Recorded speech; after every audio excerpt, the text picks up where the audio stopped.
Hello বন্ধুরা, আসসালামু আলাইকুম। আজকের ভিডিওতে আপনাদের সবাইকে সুস্বাগতম।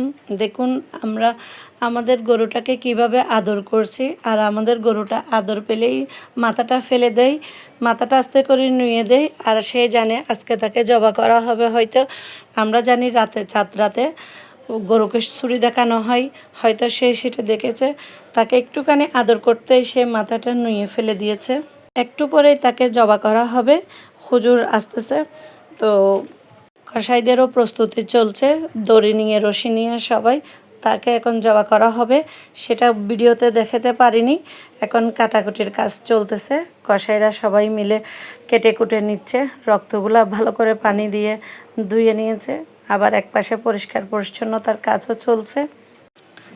ঈদের দিনেই পরিষ্কার পরিচ্ছন্নতা করে ফেলতে হয়, ভালো করে পানি দিয়ে ধুয়ে ফেলতে হয়, নাহলে গন্ধ লাগবে।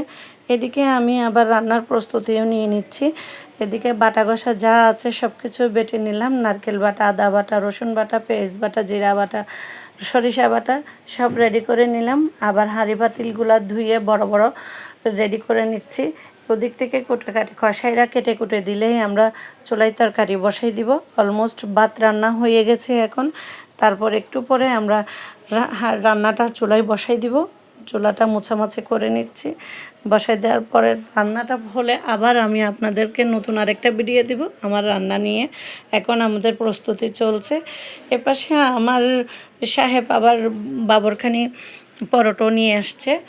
সেই ফাঁকে সেগুলো আপনাদেরকে একটু দেখিয়ে দিচ্ছি। গরম গরম গরুর গোশ খাওয়ার পরে একটু ঠান্ডা খেতে হয়, না হলে মুখে একটু খারাপ লাগে। তার জন্য কোল্ড ড্রিঙ্কসও নিয়ে আসা হয়েছে। আসসালামু আলাইকুম।